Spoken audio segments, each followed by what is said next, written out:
भगवान शिव का भोलापन कभी कभी देवताओं के लिए संकट का कारण भी बन जाता है, क्योंकि असुर उनके इसी भोलेपन का फायदा उठाकर मनमाना वरदान प्राप्त कर लेते हैं और फिर संपूर्ण सृष्टि के लिए एक विकट समस्या बन जाते हैं।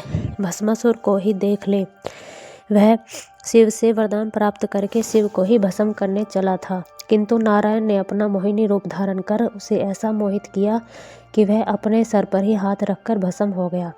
ऐसी विकट समस्याएं उत्पन्न होने के बाद भी भगवान शिव ने अपना भोलापन नहीं त्यागा और उसके बाद भी असुर उन्हें प्रसन्न कर उनसे मनमाना वरदान प्राप्त करते रहे। भगवान शिव के इस विशिष्ट गुण के कारण ही केवल सुर ही नहीं, असुर भी उनके परम भक्त हैं। किंतु हमें यह नहीं भूलना चाहिए कि व्यक्ति के कर्म उसे उसके फल तक पहुंचा ही देते हैं। उस ईश्वर भी नहीं रोक सकते। यह कह सकते हैं कि ईश्वर ने ऐसी व्यवस्था ही कर रखी है कि वे प्रत्यक्ष में तो विवश होकर वरदान दे देते हैं, किंतु दुष्कर्म करने वाले को किसी न किसी प्रकार उसका दंड अवश्य देते हैं और उसे नष्ट कर ही देते हैं। श्रीमद् भागवत में कई जगह पर ऐसा आया है जब भगवान कृष्ण ने भगवान शिव को अपनी आत्मा बताया है।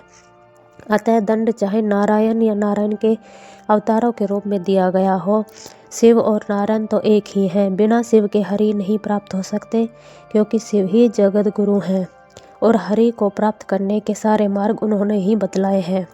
और बिना हरि को प्राप्त किए शिव को प्राप्त कर लेने पर भी मनुष्य की आध्यात्मिक यात्रा पूरी नहीं होती। अतः हमें हरि और हर दोनों को अपने हृदय में धारण कर अपनी आध्यात्मिक यात्रा पर चलना चाहिए। वीडियो अच्छी लगे तो लाइक और सब्सक्राइब जरूर करें।